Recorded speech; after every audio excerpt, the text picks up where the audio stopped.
Alright, what is good, ladies and gentlemen, is the Master Reviewer back again with another review, and tonight we are doing a review for the Godfather Part 3. It is a recording night. I'm going to be recording all the Godfather videos now, starting off with the review for the third movie because I managed to watch it. So, alright, I am recording this in post because I want to give a big thanks because we have actually hit a new sub record. We are at 30 subscribers, which I am very thankful for. I really appreciate anyone that is subscribed to the channel, anyone that is just watching the content, even if I really hope that you are all enjoying the content. It is very fun for me to do, and I really hope that you guys are enjoying the videos that I am putting out. And yeah, once again, thank you to anyone that is subscribed, anyone that is watching the videos.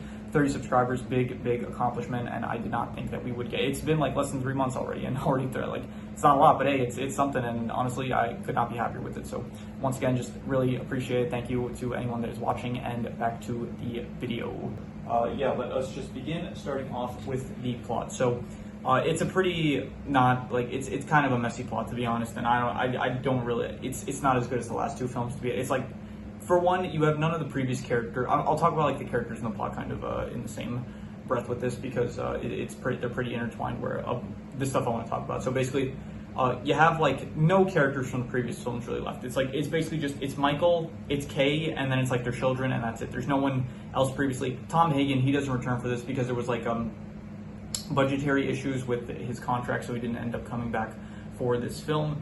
Fredo, he's no longer in this because he died. Sonny is not in this anymore either. But they did want, I feel like, okay, they wanted to have like new characters in this, but it's like they wanted ties to old characters. So you have Vincent Corleone, which is like Sonny's bastard child, who's in this, and it's like for some reason they decided to give him an incestuous, that's the word, right?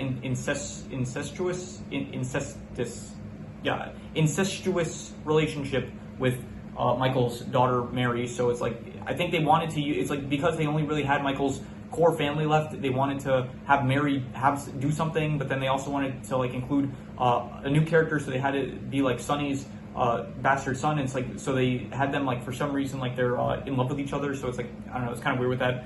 I think it's fine what they did with Tony, which was Michael's son, where they had him like pursue his career as like a opera singer, so I thought that was fine. And besides that, it's like there's a lot of characters in this I just like don't really. For one, Vincent, it's like I don't really care for him too much as a character. It's like it felt like they're trying to replicate Sonny with like him having like the rage fits every so often. But he's like, I don't know. He had like one good scene with the break-in, I thought, where it's like some of Zaza's guys tried to break into his house and kill him, and I thought that was a good scene. But other than that, it's like it feels like, I don't know. I just don't really care for him too much. It feels like he's just kind of. It just kind of, he looks really similar, by the way, to Robert De Niro, so it kind of like does remind me a lot of Vito's character from the second movie. So, but it feels kind of like a knockoff from Sonny, to be honest. So, besides him, who else do you got? You have Joey Zaza, who is like, he's a villain, but it's like he doesn't really do any, like none of the actions that take place are because of him, and he dies like really quickly, so didn't care for him. Atto Bello, he was like this Don that was pretending to be like a friend of everyone's and stuff, but really he was like also like orchestrating stuff like against Michael and stuff. So I didn't really care for him either, to be honest. Either. Who else? Connie, she's back in this once again. She once again just don't really care. She, like in the previous films, like she wasn't really a character that I really cared for either that much. So in this film, I didn't really care for either. Who else? Johnny Fontaine, he actually makes a cameo at the start of the film, so that was interesting to see again. Other than that, like there's really, I don't know, Dom Tomasino. There's like a lot of people from like the Catholic Church, I'm pretty sure, or something like that. So there's a lot of those kind of characters, and I did not care for any of all the plot with the Catholic Church. I did not care for. I think this movie was like strongest when it was like focused on the choices like Michael made in his past and stuff, and him like trying to live with the choices that he made, like all the stuff he did. Like I think probably, I'll say this now, the best scene in the film was probably the confession scene that he had with the priest. So I thought that was good. But other than that, it's like the film is about like Michael. He's like kind of trying to get like, he's trying to go legit, basically trying to leave the gangster life behind. But then it's like difficult to do that because of reasons involving like also like other people like Joey Zaza, and also he has like commitments to like the Catholic Church and stuff, and they're like embezzling money or something. I didn't really. It was like, it felt like more of business crime rather than like mafia crime, which the previous films it felt like actual mafia stuff. This just felt like, okay, we have illegal business deals going on, but it didn't feel like anything actual like mafia related. It felt so. Yeah, I don't know the plot. I'm just gonna give it like I have to break out the score sheet for this, honestly. I'm gonna have to get. Also, the last, like, the entire third act is just like this weird opera sequence that's just extremely, extremely boring. Like, no one's talking at all. It's like the pacing is terrible. It's just a bunch of people like trying to kill Michael's family, but then it's like the Vincent, I guess, retaliating and like managing to get the drop on them first and stuff. And they kill all these characters where it's like, it's, first of all, I don't really know what a lot of them did in the film. It's like, I think they kill, Connie kills Altobello because he tried to betray them. It's like, okay, fine. Then you had this like assassin guy that he ended up killing, like these two bodyguards that like that barely even talked in the film and stuff. And it's like this bodyguard, we also don't really get a lot of background for him either. And they kill like some guy working at the Catholic Church or something. So the Vatican church, whatever. I don't know. I'm not good with Italian or Catholic, whatever the I don't know what the place is called. That's what I'm saying. So anyway, so the plot I just really did not care for at all. I would say it is. I'll give it like a 4. It was bad. I just it did not work for me. So a lot of moving parts. It didn't feel like as, I don't know, the last 2 films, it's like, yeah, there was a lot of stuff going on, but it still felt like comparable, and like I was kind of understanding what was going on. It very felt like it felt like classic like mafia stuff. In this film, it did not feel like mafia stuff. It just felt like maybe illegal business dealings, which could work. Like there's like stuff like The Wolf of Wall Street. That's like nothing but a movie of just like people doing like bad stuff, but through like illegal business practices. But it's like when it's supposed to, when you have this franchise which is like built on just this mafia stuff that we've seen in the previous films, and it's like, yeah, you get to this film and it's like it doesn't follow the same kind of stuff as the last film. And I guess it could work, but in this case it just didn't work in my opinion. So I'm just gonna give the plot a 4 out of 10. In terms of the characters, no one really I care for. I like Michael Corleone. I still think Al Pacino does a great job, and I do think in this film actually you do see Michael the most out of the previous 2 films, because in the first film it's like he had him go on a side adventure to Sicily, which by the way, Sicily is back in. I'll speak about this more in the settings, but Sicily does return in this. So it's like in the first film, it's like Michael was not the main character, kind of, and then in the second film, you saw Michael, but it was kind of like he was sharing the film with a young Vito Corleone. And then in this film, he does have the most screen time, I think, out of any of the previous 2 films. So he's still good, and I still like I like the conflict that he has, where it's like he wants to kind of like leave the life, and he's like not proud of the stuff he did in the past, and I like those bits. But every other character, just like Vincent, don't care for. Mary, don't care for. Tony, I don't care for really either. Joey Zaza, don't care for. Adabello, don't care for. Connie, don't care for. Al Neri, I don't remember who that is. Don Lucchesi, don't care for. Don Tomasino, don't care. Like, I don't care for any of these characters to be. Like, the only good character in my opinion was Michael Corleone in this film, and so yeah, because of that, I'm just gonna have to say that the characters were. I'm gonna have to, like, I guess like Michael, he does kind of like it. This is all like right, like he is lifting it up greatly, but without Michael, it would probably be like really bad, something like that. But I'm gonna say that the characters, they are, I think between a 4 to a 4.5, and I'll be generous just for the sake of Michael. I'll say 4.5. They were not good, and that's like only because Michael was like a good character. So because of that, but overall, it's like, yeah, not good characters. In terms of the settings, you do see Sicily, which it's you did see in the previous 2 films as well, I'm pretty sure. But other than that, yeah, I don't really. You see some basic, I don't know, you see an opera house, which I really hated the opera house. Like, that was probably the worst setting in the entire franchise, in my opinion. I really just did not like. It was like a 40-minute sequence of just like them watching opera and like some stuff going on in the background, where it's like, yeah, at least me personally, I like didn't really understand what was going on. Kind of like, okay, they're trying to kill, like, okay, some people were trying to kill Michael directly, like an assassin. It's like, okay, fine, fair enough, because someone hired him to do that, because Michael has a lot of enemies. But then it's like you have some bodyguards to try to stop him and stuff, and it's like they have no background, which is like fine. You don't really need background for some nameless bodyguards. But then it's like some other people end up dying from the Catholic Church. And I'm struggling to understand like how they were really tied into this, and this whole business deal with like the Catholic. I keep saying, I don't know if it was the Catholic Church, but it was like the Vatican City. It's like they had like Michael donated money to them, and it's like someone stole some of the money, and then they're doing illegal business dealings with it and stuff. It's just so confusing, and it's like I did not appreciate it also. But anyway, back to the settings. Yeah, I didn't like the opera house. I thought Sicily was probably the best setting, and other than that, it's just like basic buildings and stuff. There's nothing really too great about it. So I'm just gonna say that I'll give the settings like I don't know. I'm gonna say a 4. Honestly, they were bad. I just specifically the opera house is like I really just did not like it at all. It felt like just not a good setting. The action, there was some action in this film. This is probably the film with the most action, specifically the sequence with like the helicopter and Joey Zaza. Like he ends up killing all the elderly dons that were that ended up meeting. So I mean, it's not really like cool action or anything. This isn't an action franchise, so I guess I'm being a bit like unfair by rating it in the action. I mean, it is listed as an action, but it's like not there isn't really like most of the action just maybe comes from like gunfights and stuff. I guess the break-in was cool, like the break-in scene with Vincent, that was something, I guess, but overall the action I just didn't really care for. So I'm just gonna say the action was I don't know, I'll just say a 4.5, not good. Just once again, yeah, just didn't care for it too much.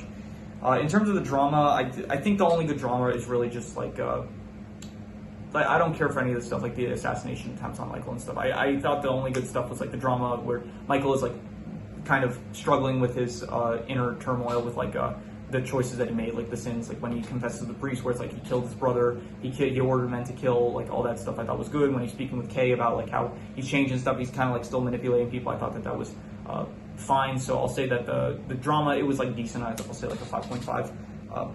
At the end when Mary dies, that was like the only thing that I liked about her character, to be honest. So the worst thing, I don't really know what to say for the worst thing. I don't know if this is like necessarily a bad sequel. I think maybe as a sequel it works fine, but as a movie it's just like it's not that interesting. So like if you were gonna do a sequel to this, it's like I guess you don't really have too much options, because at this point, yes, like pretty much everyone in the franchise is dead except for Michael's family. So if you are going like except for like his core family basically. So if you are gonna do a sequel, it does kind of have to mainly focus on them, I guess. I don't think I would have gone with like something with I don't know what I would have done for a sequel. I'm not a movie writer, but. So I'm not going to say the worst things like this is a sequel. I'll just reuse the worst score, I guess, which the plot and the settings, I guess they both got a 4, so I'll just give it another 4 so for the worst. The best thing, I will say the best thing is probably, I thought that Michael's like confession scene, that was good. Also like at the end when he cries over Marie's death, I thought that was also good. So I thought that the emotion that Michael expresses throughout in like certain scenes, I will say it is, I'm thinking between a 6.5 to a 7. I'll be generous, honestly. I'll say it was, I'll say it was pretty good. I did think that there was like a good emotion, and honestly, I'm tempted to maybe even give it a 7.5, but I'm going to be harsh with that. Okay, I'll say between 7 to 7.5. I'm going to be harsh and give it a 7. But yeah, it was pretty good. The scenes where it's like Michael was crying over Marie's death, and also when he is confessing his sins to the guy that ends up becoming the Pope, I'm pretty sure. So extra notes. Let's see here. There were some like parades and stuff, and also during the opera, there was like some people dressed in like. Maybe it's not, but like, was it not KKK attire? Like, it was like, they were dressed as like Klansmen, and maybe it's like for the purposes of, I don't know Italian culture, maybe that's like a thing in it, but yeah, I was like, took me off guard. This is a rewatch for me, and I don't remember that the first time, but yeah, there was like some people dressed in like KKK attire, so I don't know what was going on with that, but there were some surprisingly like bad. I'm not usually a person that like focuses so much on like the actors. Like, if I see an actor has a good performance, I'll like see that okay, this was a good performance. But if an actor like I can't really tell if an actor's like doing a bad performance. There in this film, I definitely noticed there was like some pretty bad line delivery, specifically from Marie. I thought Marie like she had like some really crappy line deliveries, specifically when she's like getting upset at Michael for like his decision to make sure that like she can't be with Vincent. It's like she got upset at him. She was like saying no to him and stuff. It came off like really like not with like the emotion that you think that it would have.